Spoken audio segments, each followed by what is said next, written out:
Hey guys, and welcome to Taylor Tech. Today we're going to be talking about mics. So what I'm going to do today is try and give you the knowledge that you need to understand the different aspects of a microphone when you're looking for one to purchase for yourself. Now, these topics that we're going to cover are kind of like the bare bone basics that apply to all microphones, whether it is a microphone in a headset or a microphone that goes on a mic stand that plugs into a mixer, or just a USB microphone that plugs into your computer. So with that, let's go ahead and dive in. The first thing we're going to talk about are the types of microphones that are out there. Now, there are three main types, and there are a couple subtypes in there, but we'll just stick with the three main ones for now. The first is condenser microphones. Now, what a condenser microphone is essentially a large disc capacitor that when you speak at it, the voltage that the capacitor puts out changes, right? Because you're changing the distance very slightly between the two plates of the capacitor. This type of microphone requires phantom power. So this is where the 48 volt phantom power is necessary, because something is required to charge that capacitor. When it comes to condenser mics, there are two subtypes that are pretty common that you'll see. One is electric microphones, which basically, instead of using two metal plates, they use a dielectric material for one of the plates. The other subtype of condenser microphone is a tube microphone. Now, this is just a normal condenser microphone that has a special power supply, usually involving a vacuum tube, hence the name, that powers it other than phantom power from a mixer or a preamp. So the tube mics often have what would be considered a more vintage sound. The tube amplification will give a slightly different color than a normal preamp. The example of a condenser mic that I have here is this AGP Tech one that I got for like 35 bucks on Amazon. I've actually taken it apart. It's actually an electric condenser mic. It's not a true condenser mic, which this guy back here is. It's a Natty SCM 800. But it actually, just because something's electric doesn't mean that it's bad quality. This is a very good sounding mic. It's just not what it presents itself to be. You see studio condenser mic, you expect a standard condenser, not an electric condenser. All right, the next main type of microphone is dynamic microphones. So what a dynamic microphone is you've got a coil and a membrane and a fixed magnet, and as you speak, that coil moves back and forth within the magnet. This creates a charge, which is the voltage that creates the signal. So this is my example of a dynamic microphone. It's a Behringer Ultra Voice XM8500, which I've also done a review of. But dynamic microphones are known for their toughness, since they don't require phantom power and they're made of fixed magnets and membrane, and a coil and a membrane. They're very, very tough. You can usually abuse the crap out of them and they'll work pretty well. The final type of microphone, which I don't have an example of, is a ribbon microphone. Now, what a ribbon microphone is there will be a very thin corrugated strip of metal that's held between the two polar ends of a fixed magnet, and as you speak, that piece of metal will move, and that will create a voltage that will be the signal for the microphone. Ribbon microphones are an older style of microphone. They were very popular in kind of the 30s and 40s. You used to hear that like broadcast sound where it sounded like it added a lot of depth to a person's voice. That was probably done with a ribbon mic. A lot of people, as with tube mics, really value ribbon mics for that vintage sound that they create. They also have a very strong proximity effect. So as you get close to the microphone, it really emphasizes the low end, which can be used to, some sort of effect during a performance, especially if you like to get really close to the mic and, make different sounds and different voices. Ribbon mics will amplify that effect. Next, we're going to talk about polar patterns on mic. Not all microphones pick up sound in the same way. Some will only pick up sound from one direction, some will pick it up from many. The three main polar patterns to concern yourself with are cardioid, which basically means heart-shaped. So the idea of a cardioid microphone, we'll use this guy as an example because it's easy to visualize, is sound from this direction will be very much rejected. Sound from the sides will be somewhat rejected, and sound from the top will be picked up very well.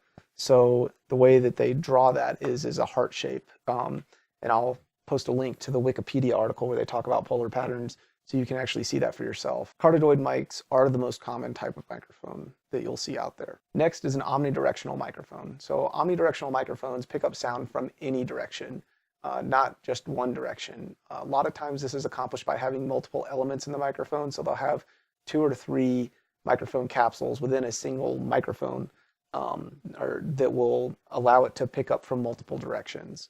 and those will be combined within the microphone and sent out as a single signal. Other times the microphone capsule will just be designed so that it picks up from any direction. Finally, we have the figure 8 pattern, and this is most common in ribbon microphones, although it can be found in your regular condenser microphones as well. So what a figure 8 pattern looks like is it basically looks like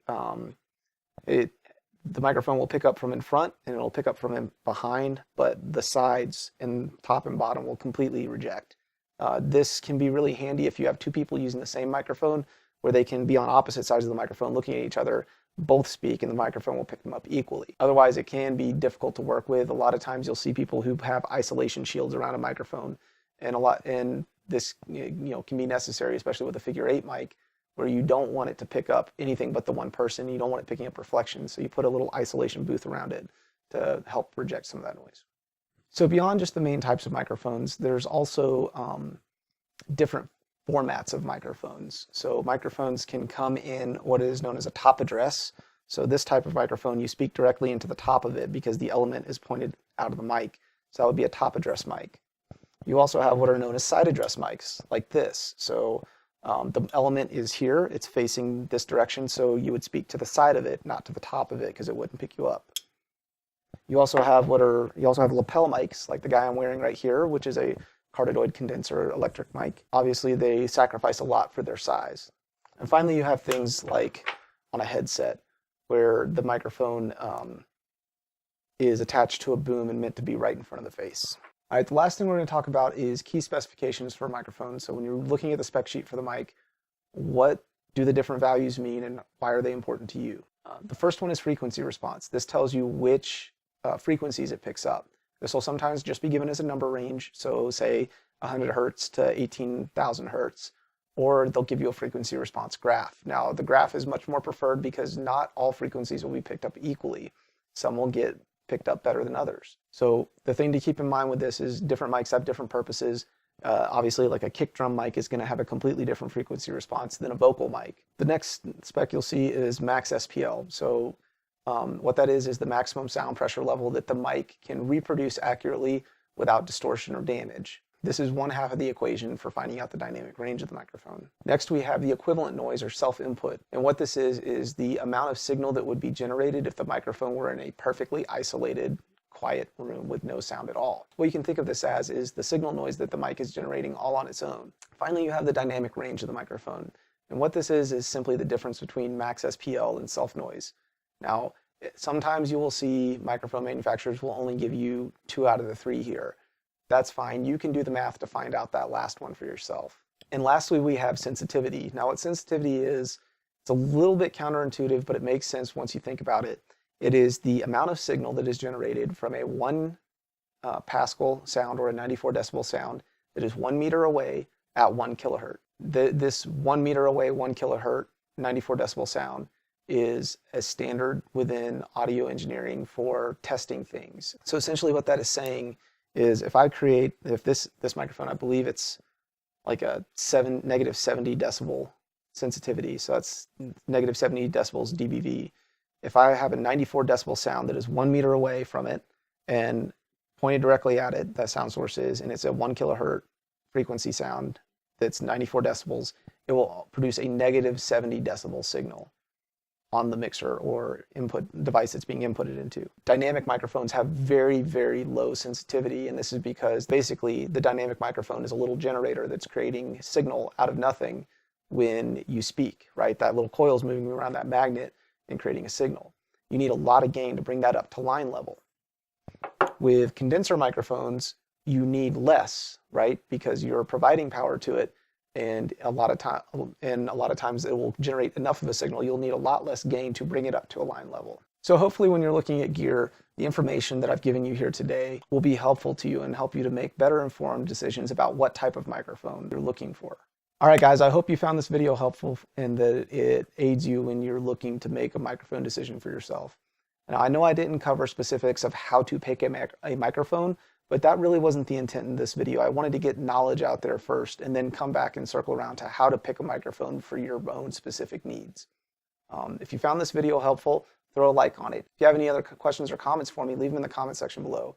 If you want to see that video on how to pick a microphone for yourself. Click that subscribe button for more content like this in the future. There's links in the description section below to places you can find me on the internet like Twitter, Reddit, Steam. And yeah, guys, thanks for watching. Have a good one.